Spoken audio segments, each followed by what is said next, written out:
हम अपने अपने हक की लड़ाई के लिए 13 दिन से सर गर्दनी बाग में अपना आंदोलन चला रहे थे, लेकिन सर यहाँ पे सर राजनीति खेलकर प्रशांत किशोर आगे निकल गए। सर हम लोगों के ऊपर सर लाठियां चल रही हैं। सर प्रशांत किशोर ने बोला था पहली लाठी हम खाएंगे, लेकिन सर वो लाठी चलने से पहले ही उन्होंने निकल लिया सर यहाँ से। नमस्कार, द ट्रुथ के इस अंक में मैं प्रीति पांडे अपने सभी दर्शकों का बहुत स्वागत करती हूँ। आज द ट्रुथ में हम बात करेंगे बिहार की, जहां दोबारा परीक्षा कराए जाने को लेकर के अपनी मांग पर अड़े बीपीएससी के संदर्भ में छात्रों के आंदोलन पर जिस तरीके से बर्बर अंदाज में लाठीचार्ज किया गया, वाटर कैनन का इस्तेमाल किया गया, सियासत भी खूब हो रही है, लेकिन छात्रों के हाथ फिर से खाली। ये विडंबना है इस देश की कि परीक्षा में पेपर लीक हो जाते हैं और पेपर लीक होने के बाद जो मेहनत कश छात्र हैं, जो सरकार से मांग करते हैं कि भाई पेपर दोबारा कराइए क्योंकि पेपर लीक हो गए हैं, हमारी मेहनत पर पानी ना फिर जाए, हमारे साथ नाइंसाफी ना हो,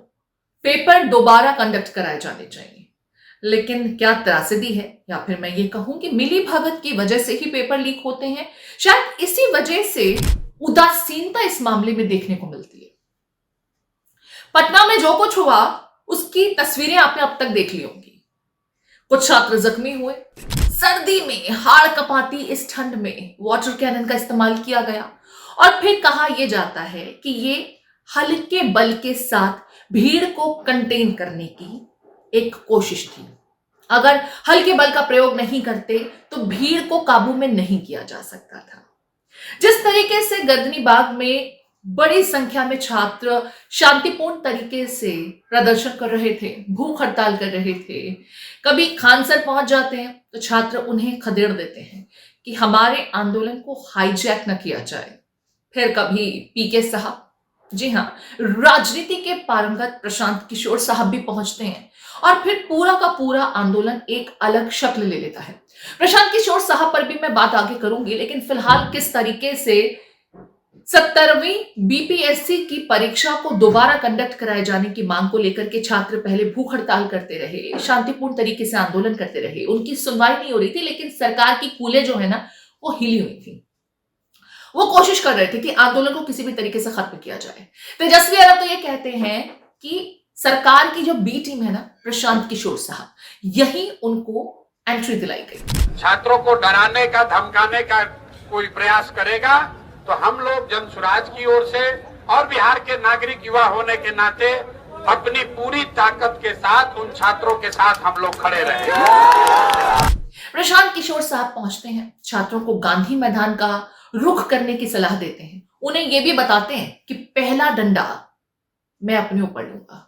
लेकिन उसके बाद जब छात्रों पर लाठीचार्ज हुआ, उन पर जब बर्बर तरीके से कंटेन करने के लिए पानी की बौछारें की गई, लाठीचार्ज किया गया, मारा कूटा गया, उन पर जिस तरीके से बल का प्रयोग किया गया, जिसे हल्का बल कहा जा रहा है, लेकिन मेरी नजर में वो ठीक ठाक बल था। कम से कम छात्र थे, क्रिमिनल्स नहीं थे। जिस अंदाज में उनके साथ बर्ताव किया गया वो सब कुछ हुआ और आंदोलन जो है फिलहाल ऐसा लग रहा है कि अब पूरी तरह से धराशायी हो गया है।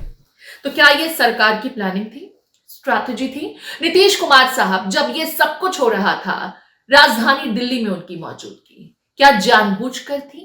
क्या सब कुछ पहले से शेड्यूल किया गया था? इन तमाम विषयों को लेकर के हम विस्तार से बात करेंगे। सबसे पहले अब समझ लेते हैं क्रोनोलॉजिकल अंदाज में कि हुआ क्या। लेकिन इससे पहले कि मैं आपको बताऊं कि आगे क्या हुआ, पहले ये देखना जरूरी है कि छात्रों के साथ क्या हुआ और अब उनका हश्र क्या है।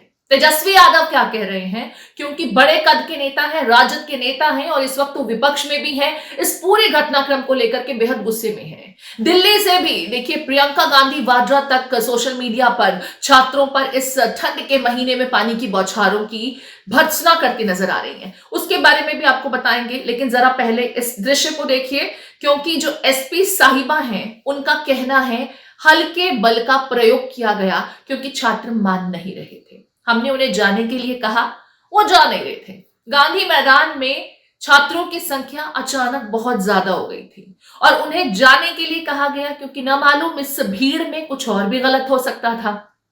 लेकिन जब ये सब कुछ हो रहा था तो जिन्होंने छात्रों को बरगलाया और कहा कि आप गांधी मैदान पहुंच जाएं, वो साहब गायब हो गए। इसको लेकर के भी छात्रों की नाराजगी जो है वो देखने को मिली है, क्योंकि उनका कहना है कि पीके साहब ने तो हमें आश्वासन दिया था पहला डंडा मैं खाऊंगा, लेकिन जब डंडे पड़ने लगे तो वो पूरे दृश्य से लापता बताए गए। जरा पहले लाठीचार्ज की तस्वीरें वाटर कैनन के जरिए किस तरीके से छात्रों के ऊपर बल का प्रयोग किया गया वो देख लें।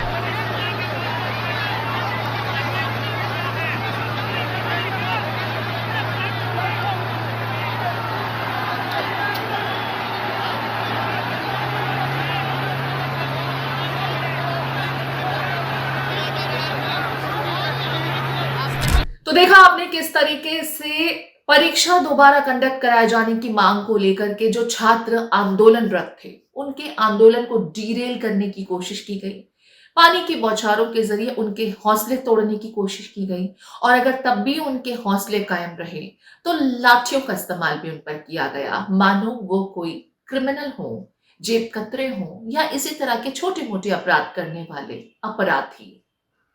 एसपी साहिबा इसको लेकर के अलग दलील दे रही है। जो भी इन लोगों को यहाँ तक मार्च करवाने के लिए लेकर आए थे वो इनका जो है छोड़ चुके हैं, उनको यहाँ छोड़कर वो निकले यहाँ से। उसके बाद भी हमने बोला कि आप जो है आपकी जो भी मांगे हैं वो हमारे समक्ष रखिए, वार्तालाप के लिए हम लोग तैयार हैं, लेकिन वो यहाँ जमे रहे, अपनी हट पे अड़े रहे। बार बार अनुरोध करने के बाद भी धक्का मुक्की जो है अभ्यर्थियों द्वारा या जो भी उसमें लोग थे उनके द्वारा की गई, प्रशासन के साथ, हम लोगों के साथ, स्वयं हमारे साथ जो है धक्का मुक्की की गई। फिर भी हम लोग जो है अभ्यर्थियों के साथ खड़े थे, उनको समझा रहे थे। आखिरी में जो है मजबूर होकर हम लोगों के द्वारा वाटर कैनन का यूज किया गया। मुख्यमंत्री साहब, अगर इन छात्रों की तस्वीर आपने देखी हो, इन छात्रों की वीडियोस तो आपने भी देखे होंगे, सवाल ये कि ये अपराधी तो नहीं थे, इनकी मांग नाजायज तो नहीं थी। अगर पर्चा लीक हुआ तो एक भी छात्र के साथ अगर नाइंसाफी होती है तो इसकी जिम्मेदारी किसकी है? पेपर लीक को लेकर के तो पूरे साल हम चर्चा करते रहे, न्यूज चैनल्स की सुर्खियों में पेपर लीक को लेकर के तमाम इन्वेस्टिगेशन के जिक्र भी बुलेटिन्स में लंबे समय तक देखे गए, लंबी लंबी डिबेट्स हुई, लेकिन नतीजा ढाक के तीन पात, क्योंकि होता कुछ नहीं है भाई। कहा जाता है पूरा अमला सिस्टम लगा होता है पेपर कंडक्ट कराने में, अब बार बार पेपर कंडक्ट कराने से सिस्टम पर भी असर पड़ता है। तो अगर सिस्टम पर असर पड़ता है तो सिस्टम कोई फुल प्रूफ क्यों नहीं आप बना लेते? पेपर लीक कैसे हो जाते हैं? मेहनतकश छात्रों के साथ नाइंसाफी कैसे हो जाती है? और अगर आपका सिस्टम फुल प्रूफ नहीं है तो फिर कह दीजिए ना कि हम एग्जाम फेयर तरीके से नहीं करा सकते, हम इन छात्रों के साथ इंसाफ नहीं दे सकते, उन्हें इंसाफ नहीं दिला सकते, पेपर तो यूं ही होंगे। वैसे भी बिहार में तो कहा ही जाता है ना कि नकल के बल पर ही वहां पर बड़े बड़े अधिकारी बन जाते हैं। बिहार की परीक्षा की जो प्रणाली है उसको लेकर के तो मीम्स बने हुए हैं सोशल मीडिया पर, और मीम्स ही क्यों, हम और आप सभी जानते हैं कि बिहार के परीक्षा की प्रणाली को कितनी संजीदगी से देश के बाकी हिस्सों में लोग लेते हैं। लोगों का यही कहना है कि बल के दम पर, पैसों के दम पर वहां कुछ भी हो सकता है और कोई भी एग्जाम पास हो सकता है। फिर वो बेचारे गरीब छात्र क्या करें जिन्होंने पूरे साल मेहनत की और कोशिश ये करते हैं कि उनकी सालों की मेहनत का नतीजा उन्हें परीक्षा में उत्तीर्ण होकर मिलेगा, लेकिन फिर पेपर लीक करा करके अपनी पॉकेट के दम पर कुछ लोग ऐसे आते हैं जो एग्जाम पास कर जाते हैं। और ये जो मेहनतकश छात्र हैं इनकी मेहनत गड्ढे में चली जाती है, क्योंकि उनसे ज्यादा नंबर स्कोर जाहिर है जिसने पेपर लीक कराया उसको ही मिलेगा, क्योंकि उसको पता है क्वेश्चंस क्या आने वाले हैं और उन्हीं क्वेश्चंस की प्रिपरेशन करके वो एग्जाम में अव्वल आ जाते हैं। ये है बिहार का परीक्षा का सिस्टम, और जो छात्र इस सिस्टम के विरुद्ध आवाज उठा रहे थे उनका ये हश्र किया गया। ठंड के इस मौसम में वाटर कैनन, ठंड के इस मौसम में लाठीचार्ज, और अगर तब भी इनके हौसले नहीं टूटते तो फिर ये पीके साहब जैसे लोग इस पूरे सीन में एंटर हो जाते हैं। खान सर को भी इन छात्रों ने खदेड़ दिया था, जिनकी बिहार में अच्छी खासी रेपुटेशन है, उनके पढ़ाए जाने वाले तरीकों के कसीदे पढ़े जाते हैं। जब वो भी इन छात्रों के समर्थन में पहुंचे तो इन्हें छात्रों ने खदेड़ दिया, ये कहते हुए कि हमारे आंदोलन को आप हाईजैक ना करें। पीके साहब को भी खदेड़ने की कोशिश की गई थी, लेकिन फिर कभी छात्रों को कंबल बांधने के नाम पर उन्होंने वाहवाही बटोरने की कोशिश की, और फिर उनको तो कहा ही जाता है कि राजनीति में उनके जैसा सक्षम व्यक्ति बहुत कम ही देखने को मिलता है। जो बड़े से बड़े इस तरह के इवेंट्स को, इस तरह की मूवमेंट्स को हाईजैक करने का मादा रखते हैं। कुछ हिप्नोटिज्म टाइप की भी उनमें शायद शक्ति है कि छात्र जो पहले खदेड़ रहे थे इस तरह के लोगों को, इनकी बातों में आ गए और जिस तरीके से गर्दनी बाग से ये गांधी मैदान तक पहुंच गए और फिर वहां पर पीके साहब लाखों की तादाद में छात्रों को भेज देते हैं, आंदोलन की शक्ल कुछ बदल जाती है। तेजस्वी यादव साहब ने इस पूरे घटनाक्रम को लेकर के भी कहा कि अगर हम भी चाहते तो हमारे आह्वान पर 5-6 लाख स्टूडेंट्स वहां पहुंच जाते, लेकिन ये छात्रों का आंदोलन था। हम नहीं चाहते थे कि उनका आंदोलन हाईजैक हो जिस तरीके से किया गया। जवाबदेही पीके साहब की बनती है, लेकिन पीके साहब तो सुना नदारद हो गए थे जब ये पूरी की पूरी छात्रों को वहां से हटाने की कवायद शुरू हुई। उनकी मौजूदगी कहीं देखी नहीं गई। तेजस्वी यादव ने क्या कुछ कहा आपको सुना देते। इस सर्दी में जिस प्रकार से लाठी बरसाया जा रहा है, लोगों का कलेजा दहल जाना चाहिए। अगर उनके बच्चे होते, उनके भाई होते, उनके बेटे होते, किसी अधिकारी के बच्चे होते इसमें, तो वो लोग क्या करते? कोई नेता का बेटा होता तो वो लोग क्या करता? आज कलेजा जो है दहल गया वीडियो देख करके, जिस हिसाब से पुलिस के लोगों ने माननीय मुख्यमंत्री जी के इशारे पे पिटाई की गई। और आप सब लोगों को हम बताना चाहेंगे कि जो शांतिपूर्ण तरीके से जो धरना था, जो भूख हड़ताल थी, उसकी ताकत कुछ और थी। इस बीपीएससी के आंदोलन को कुछ लोगों ने गुमराह करने की कोशिश की है। हम भी चाहते तो आप लोगों को बोलते आओ गांधी मैदान, अपने एक कॉल पे 5 लाख लोगों को हम बुला देते, लेकिन उसका हल नहीं निकलना था। तो आपने तेजस्वी यादव को भी सुन लिया, आपने इस पूरी की पूरी कहानी को भी समझ लिया कि कुल मिलाकर की कहानी कुछ और नहीं है और कुछ बहुत अलग कहानी भी नहीं है। पेपर लीक होते हैं, पेपर लीक के विरोध में दोबारा एग्जाम कंडक्ट कराए जाने को लेकर के छात्र आंदोलनरत होते हैं। सरकार सोई रहती है, सोई नहीं रहती है, हालांकि उसकी जो कुर्सी है ना वो हिल रही होती है, डगमगा रही होती है, क्योंकि छात्र शांतिपूर्ण तरीके से आंदोलन कर रहे थे, हड़ताल पर बैठे हुए थे, भूख हड़ताल, जिससे बड़ी बड़ी सरकारें तक अपनी कुर्सी डगमगाती हुई पहले भी महसूस कर चुकी हैं। छात्र बड़ी तादाद में गांधी मैदान तो चले गए, लेकिन शायद वो समझ नहीं पाए कि उनके कंधे का इस्तेमाल उन्हीं के आंदोलन को डिरेल करने के लिए किया जाएगा। इन छात्रों पर आज प्रदर्शन करने के बाद जिस तरीके का बल का प्रयोग किया गया वो बेहद शर्मनाक है।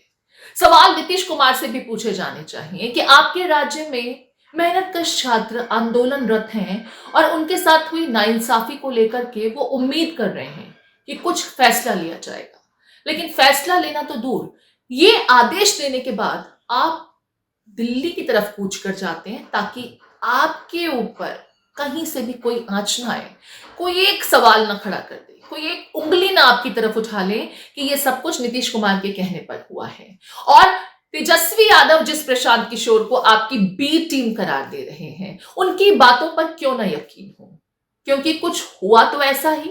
प्रशांत किशोर छात्रों को बरगलाकर गांधी मैदान तक तो ले गए, लेकिन उसके बाद जब उनके साथ कंधे से कंधा मिलाकर आंदोलन के दरमियान डटे रहना चाहिए था, तब प्रशांत किशोर कहाँ थे, किसी को कुछ पता नहीं। एक बार जरा फिर से आंदोलनरत छात्रों की तस्वीरें और आंदोलन को डिरेल करने के दरमियान किस तरीके से उनके साथ बर्बर अंदाज में पुलिसिया बर्ताव, सलूक देखने को मिला, देखना चाहिए आपको। ये सब कुछ हमारे देश में हो रहा है। अस्पताल में बिस्तर पर इंजर्ड पड़े ये छात्र सवाल कर रहे हैं सिस्टम से, सवाल कर रहे हैं सरकार से कि हमारा क्या कसूर। हमारा कसूर ये कि हम मेहनत करके परीक्षा में उत्तीर्ण होना चाहते थे, हमारा कसूर ये कि हम वो एग्जाम देना चाहते थे जिसका पर्चा पहले से लीक नहीं हुआ। क्या इनका कसूर ये कि गरीब परिवारों से आते हैं और ये पेपर खरीद नहीं सकते मोटी रकम चुकाकर? क्या इनका कसूर ये कि ये नतीजों को खरीद नहीं सकते? या इनका कसूर ये कि प्रशांत किशोर सरीखे लोगों की बातों में आ गए? क्या करें, छात्र ही तो थे, राजनीतिक तो नहीं थे, राजनीतिक चेहरे तो नहीं थे जो ये समझ पाते कि उनके साथ दरअसल हो क्या रहा है। वैसे ऐसी तस्वीरें हमने पहले भी देखी हैं, लेकिन बिहार में ये तस्वीरें कुछ ज्यादा आम हैं। आपकी इस पूरे मामले को लेकर क्या राय है? क्या सरकार को इस मामले में जवाब नहीं देना चाहिए? जिन छात्रों के साथ अत्याचार हुआ, बर्बर सुलूक किया गया, उनके साथ क्या? कुछ पर्चे जरूर दाखिल कर लिए गए उन लोगों के खिलाफ जिन्होंने गांधी मैदान में इस पूरे आंदोलन का शक्ल सूरत बदल करके एक नई ही तस्वीर पेश करने की कोशिश की थी। लेकिन फिर ऐसी एफआईआर तो हमारे देश में अक्सर लिखी जाती हैं, जिसका हश्र क्या होता है, जिसका नतीजा क्या होता है, किसी को मालूम नहीं पड़ता। ठंडे बस्ते में वो दफन हो जाती हैं। द ट्रुथ के इस अंक में मेरे साथ इतना ही। मुझे दीजिए इजाजत। नमस्कार।